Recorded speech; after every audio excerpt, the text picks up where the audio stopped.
kami dari kelompok 2 akan mempresentasikan studi Islam di Barat, Timur, dan Indonesia. Saya Rina Estuti Rahayu, NIM 2110186. Saya Haya Fauzia, NIM 2110180. Saya Lulu Lutfiana, NIM 211100181. Saya Dede Sendianto, NIM 2110199. Saya Muhammad Nur Huda, NIM 2110200. Selamat menyaksikan.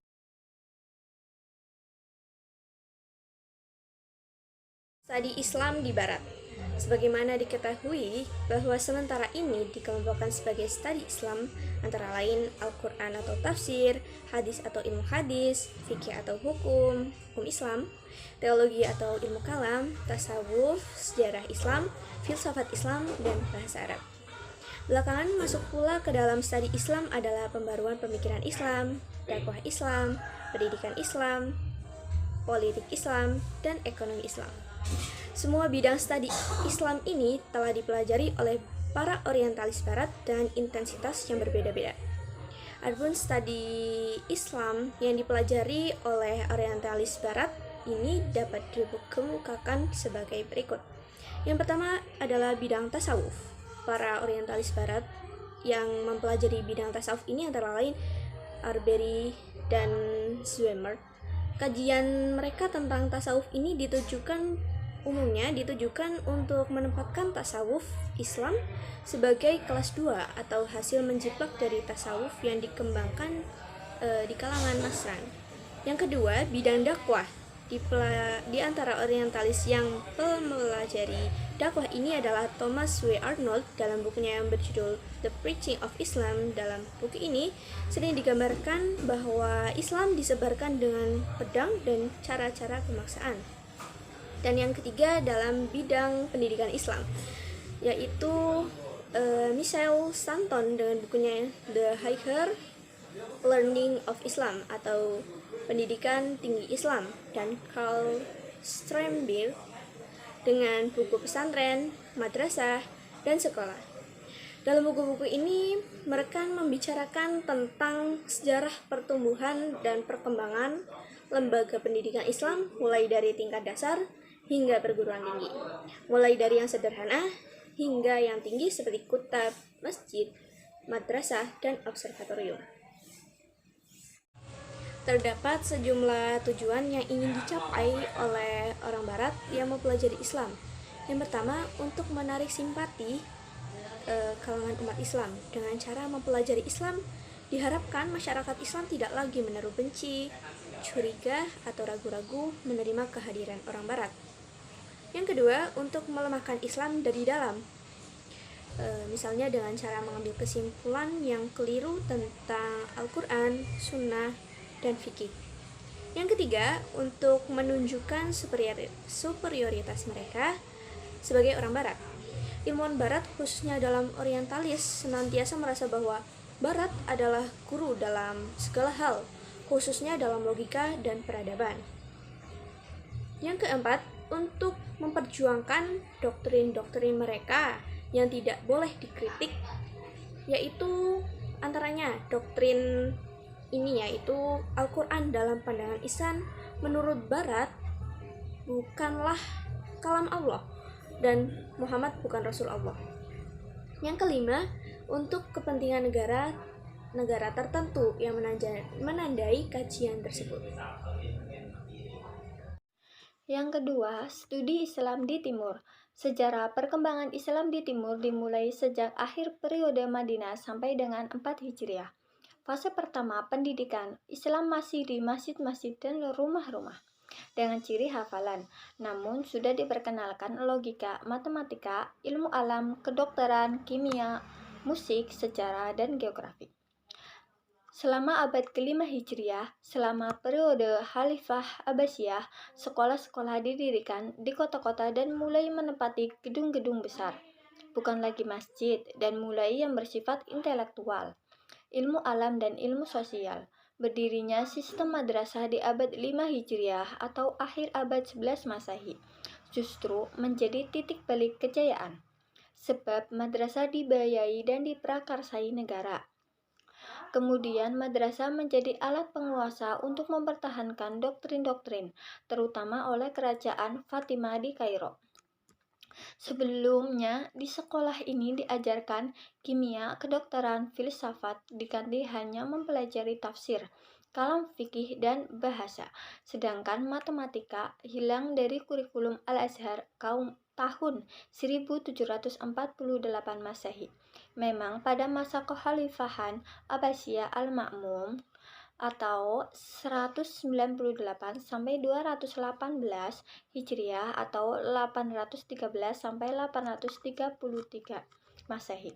Sebelum hancurnya aliran Mu'tazilah, ilmu-ilmu umum yang bertitik tolak dari nalar dan kajian-kajian empiris dipelajari di madrasah. Pengaruh Al-Ghazali atau 1085 sampai 1111 Masehi disebut sebagai awal pemisahan ilmu agama dengan ilmu umum. Ada beberapa kota yang menjadi pusat kajian Islam di zamannya, yaitu Nishapur, Baghdad, Kairo, Damaskus, dan Yerusalem. Ada 4 perguruan tinggi tertua di dunia Muslim, yaitu yang pertama, Nizamiyah di Baghdad. Salah satu lembaga pendidikan tinggi yang muncul pada akhir abad 4 Hijriah adalah madrasah. Sedangkan Nizamiyah adalah sebuah lembaga pendidikan yang didirikan tahun 457 sampai 459 Hijriah atau 1065 sampai 1067 Masehi atau abad keempat oleh Nizam al-Muluk dari dinasti Saljuk. Madrasah Nizamiyah adalah madrasah yang pertama kali muncul dalam sejarah pendidikan Islam yang berbentuk lembaga pendidikan dasar sampai perguruan tinggi yang dikelola oleh pemerintah. Tujuan Nizam al-Mulk mendirikan madrasah-madrasah itu adalah untuk memperkuat pemerintahan Turki Saljuk dan untuk menyiarkan mazhab keagamaan pemerintahan. Karena sultan-sultan Turki adalah dari golongan ahli sunnah, sedangkan pemerintahan Buwaihiyah yang sebelumnya adalah kaum Syiah. Oleh sebab itu, madrasah Nizamiyah adalah untuk menyokong sultan dan menyiarkan mazhab ahli sunnah ke seluruh rakyat. Yang kedua, Al-Azhar di Kairo, Mesir. Al-Azhar merupakan lembaga pendidikan tertua di dunia. Hingga saat ini, usia Al-Azhar telah mencapai lebih dari 1000 tahun. Awalnya Al-Azhar adalah sebuah masjid yang didirikan oleh Khalifah Mu'aid li-Dinillah Ma'ad bin Mansur atau 931 sampai 975 Masehi. Khalifah keempat dinasti Fatimah yang berkuasa di Mesir kala itu. Kemudian fungsi Al-Azhar ditambah menjadi pusat kebudayaan dan pendidikan. Mulanya lembaga pendidikan Al-Azhar adalah pusat penyebaran paham Syiah. Namun, sejak Salahuddin Al-Ayyubi berkuasa di Mesir pada tahun 1711 Masehi, kurikulum lembaga pendidikan Al-Azhar pun diubah dari paham Syiah menjadi mazhab Sunni yang terus berkembang sampai sekarang. Pada tahun 1961, Universitas Al-Azhar membuka sejumlah fakultas baru seperti pendidikan, kedokteran, farmasi, ekonomi, sains, pertanian, dan teknik. Dengan ini, maka di Universitas Al-Azhar terdapat 2 penjurusan, yaitu Fakultas Ilmu Umum dan Fakultas Adabi atau Agama. Hanya saja yang membedakan alumni Universitas Al-Azhar, baik Fakultas Agama maupun non-agama, dengan alumni universitas-universitas lain di Mesir adalah kewajiban setiap mahasiswa atau mahasiswinya untuk menghafal seluruh Al-Quran bagi mahasiswa Mesir dan Arab, dan menghafal sebagiannya bagi mahasiswa non-Arab. Dan yang ketiga, Cordova atau bagian barat. Cordova memasuki puncak kejayaannya di bawah pemerintahan Abdurrahman III atau 912 sampai 961 dan Al-Hakam II atau 961 sampai 976. Kemajuan tersebut dapat dilihat dalam berbagai bidang, antara lain bidang pendidikan, ilmu pengetahuan, dan intelektual. Pada saat itu, Islam di Cordova telah memiliki Universitas Cordova yang tersohor dan menjadi kebanggaan umat Islam. Salah satu universitas dunia yang terpercaya. Universitas ini menandingi 2 universitas lainnya, yaitu Al-Azhar di Kairo dan Nizamiyah di Baghdad. dan berhasil menarik para mahasiswa dari dekat dan jauh, termasuk banyak mahasiswa Kristen dari negara-negara Eropa lainnya. Al-Hakam menyelenggarakan pengajaran dan telah memberikan banyak sekali penghargaan kepada para sarjana. Beliau juga mendirikan 27 sekolah swasta. Di samping itu terdapat pula 70 perpustakaan dan memiliki koleksi ratusan ribu buku. Dan yang keempat, Maroko. Pada awalnya, nama Al-Qurawiyin adalah nama masjid tertua di Maroko, bahkan termasuk salah satu masjid tertua di dunia. Ia terletak di daerah Pegunungan Atlas, persisnya di wilayah pemukiman lama kota Fes.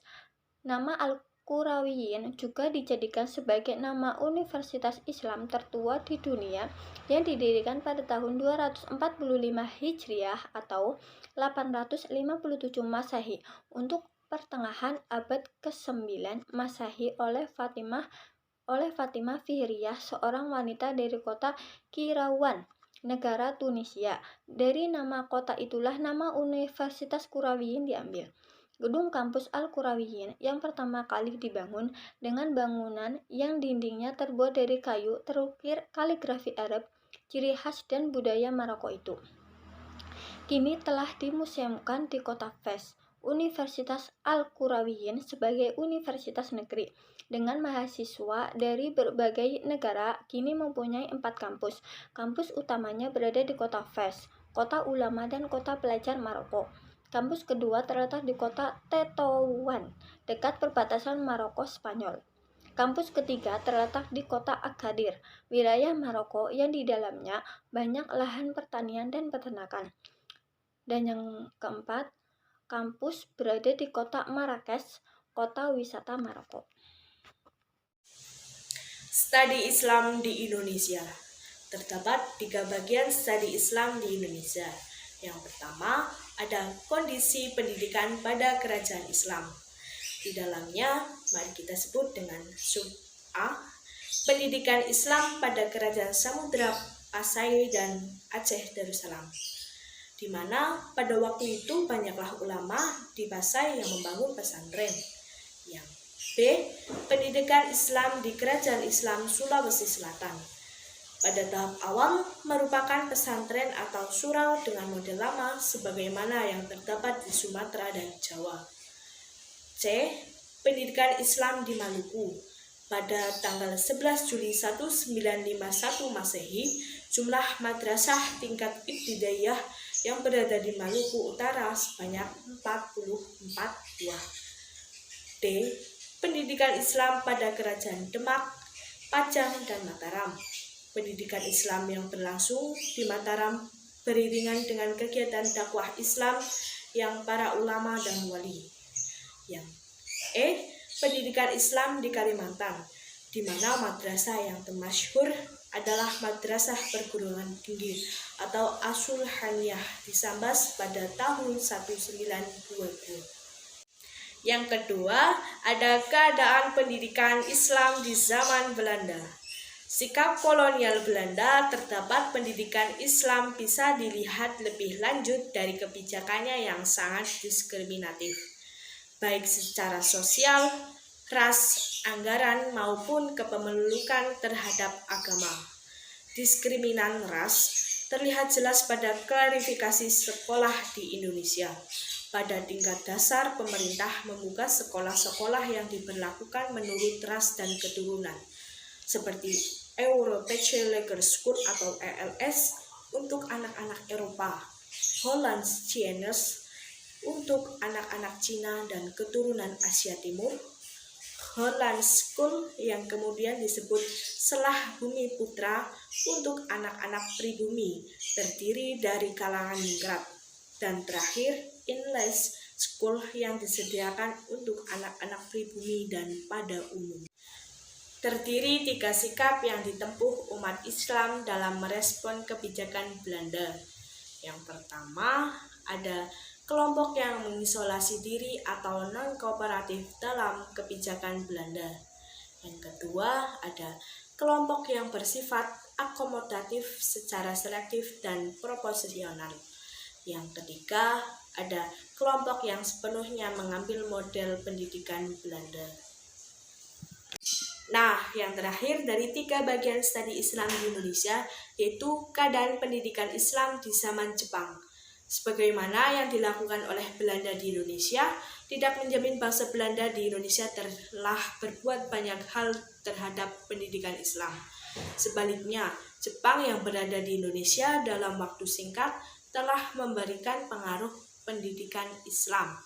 Di antaranya yaitu umat Islam lebih leluasa dalam mengembangkan pendidikannya karena berbagai undang-undang dan peraturan yang dibuat oleh pemerintah Belanda yang sangat diskriminatif dan membatasi itu sudah tidak diperlukan lagi. Umat Islam pada zaman kolonial Jepang memperoleh peluang yang memungkinkan dapat berkiprah lebih leluasa dalam bidang pendidikan. Yang kedua, bahwa sistem pendidikan Islam yang terdapat pada zaman Jepang pada dasarnya masih sama dengan sistem pendidikan Islam pada zaman Belanda, yakni di samping sistem pendidikan pesantren yang didirikan kaum ulama tradisional, juga terdapat sistem pendidikan klasikal sebagaimana yang terlihat pada madrasah, yaitu sistem pendidikan Belanda yang muatannya terdapat pelajaran agama. Terima kasih, sekian dari pemateri studi Islam di Indonesia. Selanjutnya akan dilanjutkan oleh presentator selanjutnya. Yang pertama itu masuknya pendidikan Islam ke dalam sistem pendidikan nasional. Hal ini dimulai dengan lahirnya surat keputusan bersama 3 menteri SKB 3 menteri, yaitu Menteri Pendidikan. Yang kedua, pembangunan madrasah dan pesantren baik dalam berfisik maupun non-fisik. Pada aspek fisik dilakukan pada peningkatan dan perlengkapan infrastruktur, sarana prasarana dan fasilitas seribuku perpustakaan. Yang selanjutnya, perkembangan pendidikan Islam non-formal. Pada zaman Orde Baru, perkembangan Islam non-formal mengalami peningkatan yang sangat signifikan yang dipelopori oleh masyarakat, yaitu dengan berkembangnya majelis taklim baik untuk kalangan masyarakat Islam maupun kelompok masyarakat biasa maupun bagi masyarakat menengah ke atas. Yang selanjutnya itu pendidikan Islam di zaman reformasi. Pada masa reformasi itu kebijakan yang telah diambil oleh pemerintah menimbulkan keadaan pendidikan Islam yang secara umum. Keadaan pendidikan tersebut dapat dikemukakan sebagai berikut, yaitu kebijakan tentang pemantapan pendidikan Islam. Pemantapan pendidikan Islam sebagai sebagian dari sistem pendidikan nasional. Hal ini terlihat pada penyempurnaan Undang-Undang Nomor 2 Tahun 1989 menjadi Undang-Undang Nomor 20 Tahun 2003. Yang kedua, kebijakan tentang anggaran pendidikan Islam. Hal ini terlihat pada ditetapkannya anggaran pendidikan sebanyak 20% dari anggaran pendapatan dan belanja negara APBN, yang di dalamnya termasuk gaji guru dan dosen, biaya operasional pendidikan, pemberian beasiswa bagi mahasiswa yang kurang mampu. Yang selanjutnya itu program wajib 9 tahun. Program wajib 9 tahun, yakni setiap anak Indonesia wajib memiliki pendidikan minimal sampai dengan tamat sekolah lanjutan pertama, yakni SMP atau MTS. Yang selanjutnya itu yang keempat, penyelenggara sekolah beratap nasional SBN, sekolah beratap internasional. Yang kelima, pengembangan kurikulum berbasis kompetensi KBK tahun 2004 dan kurikulum tingkat satuan pendidikan KTSP tahun 2006. Yang keenam, pengembangan pendekatan pembelajaran PAIKEM, pembelajaran aktif, inovatif, komunikatif, efektif, dan menyenangkan, dan masih banyak lagi pengembangan pendidikan Islam yang lainnya. Ya, baiklah, setelah tadi dijelaskan bagaimana perkembangan Islam baik di barat, di timur, dan di Indonesia khususnya, Maka pada kesempatan ini saya akan memaparkan apa perkembangan penting sistem pendidikan di Indonesia. Yang tadi bagaimana, sekarang apa. Nah, setelah melihat sejarahnya, maka di Indonesia khususnya nanti akan menimbulkan beberapa sistem pendidikan. Yang pertama ada satu sistem langgar. Yang dimaksud sistem langgar itu kan musola, yaitu sistem pendidikan yang terpusat di langgar atau masjid juga masuk pada sistem langgar ini, di mana di situ ada satu guru yang kemudian di situ juga ada murid-muridnya yang diajarkan di langgar. Nah, guru ini biasanya disebut dengan kiai, mudin, dan lain sebagainya. Yang di situ selain bertindak sebagai guru juga kadang menjadi imam di musola itu, juga sebagai pemimpin acara-acara keagamaan di suatu tempat tersebut. Kemudian yang kedua muncul sistem pesantren. Dari yang tadinya berpusat di langgar, kemudian karena ada perkembangannya murid atau siswa, muncullah sistem pesantren yang di situ ada asrama di sekitar masjid atau langgar tersebut. Nah, sistem pesantren ini secara umum ada dua metode yang dilakukan. Yang pertama dengan metode sorogan, yaitu si murid membacakan atau mengkaji, membaca kitab kepada sang kiai, kemudian kiai mendengarkan dan membenarkan kesalahan murid. Itu sistem sorogan. Yang kedua ada sistem halakoh atau juga dikatakan sebagai sistem bandungan, yang mana Pak Kiai atau guru itu nanti dikelilingi murid-murid dan membacakan kitab atau materi. Yang membaca si guru, sedangkan kalau sistem sorogan yang membaca si murid. Selanjutnya adalah sistem kelas. Jadi yang ketiga adalah sistem kelas, yaitu terjadi setelah era masa kerajaan sudah berakhir, maka pada abad ke-19 mulailah lahir sekolah-sekolah dengan sistem kelas. Yang diawali di situ ada sekolah model Belanda, sekolah Eropa, yang di situ dikhususkan bagi para ningrat Belanda. Kemudian juga muncul sekolah-sekolah pribumi yang memiliki sistem yang sama dengan sekolah-sekolah Belanda. Seperti pada tanggal 3 Juli tahun 1922 di Yogyakarta, itu ada seorang tokoh yang bernama Ki Hajar Dewantoro mendirikan sebuah sekolah yang bernama Taman Siswa. Awalnya Taman Siswa diberi nama National Onderwijs Instituut Taman Siswa, yang merupakan gagasan dari teman-teman paguyuban Slosok Kliwon. Pada sekarang ini Taman Siswa sudah memiliki 129 sekolah di berbagai kota di seluruh Indonesia.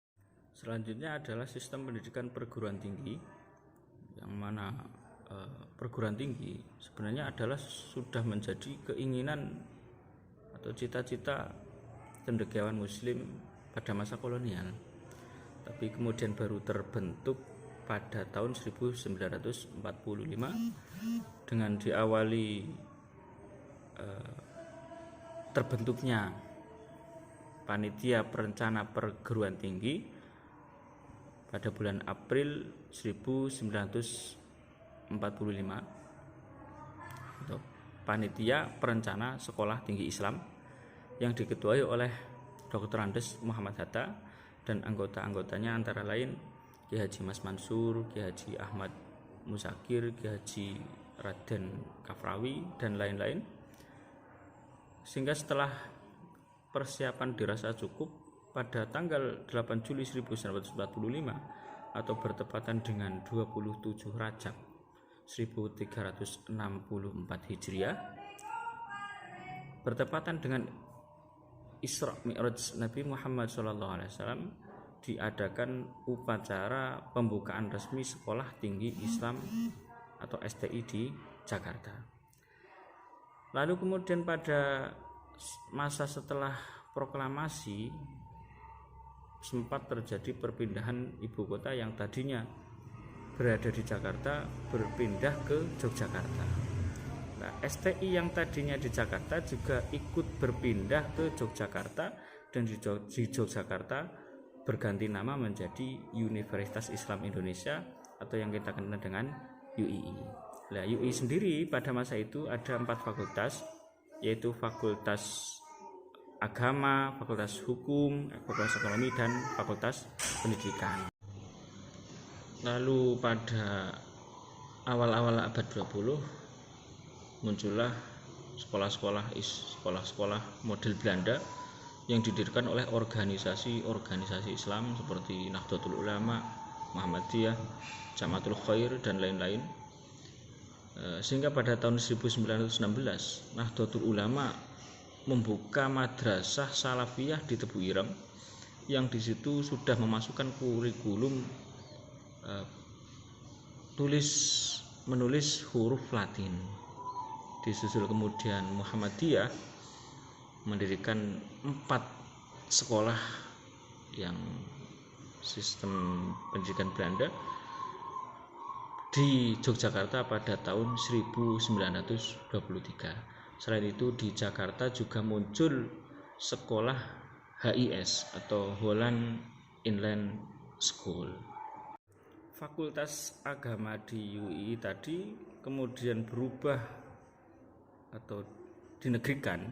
Jadi Fakultas Agama tadi dinegrikan dan menjelma atau berubah menjadi Perguruan Tinggi Agama Islam Negeri yang diatur dengan Peraturan Pemerintah Nomor 34 Tahun 1950 dan diatur dalam Peraturan Bersama Menteri Agama dan Menteri Pendidikan, Pengajaran dan Kebudayaan Nomor K/1/1441 Tahun 1951.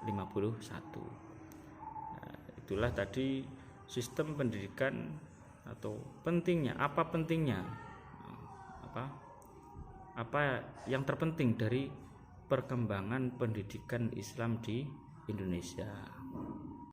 Jadi, kesimpulan dari materi studi Islam di Barat, Timur, dan Indonesia yaitu di dunia Timur, studi Islam dapat dibuktikan adanya beberapa kota yang menjadi pusat kajian Islam di zamannya, yaitu Nishapur, Baghdad, Kairo, Damaskus, dan Yerusalem.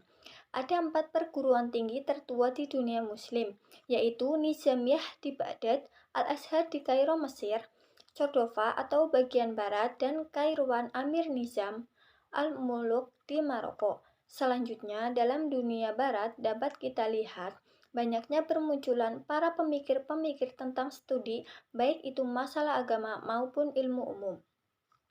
Hal inilah yang menjadi studi Islam lebih berkembang pesat di barat. Salah satu contoh yang kami ambil adalah pemikiran Ibnu Rushd yang melepaskan belenggu taklid dan menganjurkan kebebasan berpikir. Indonesia adalah negara yang terbanyak umat Islam, juga tidak kalah dalam dunia studi Islam. Hal ini dapat kita ketahui dari perkembangan pola pembelajaran dari awal Islam masuk di Indonesia hingga saat ini. Perkembangan studi Islam di Indonesia dapat digambarkan demikian, bahwa lembaga atau sistem pendidikan Islam di Indonesia memiliki tahapan-tahapan seperti sistem langgar, sistem pesantren, sistem kelas perguruan tinggi.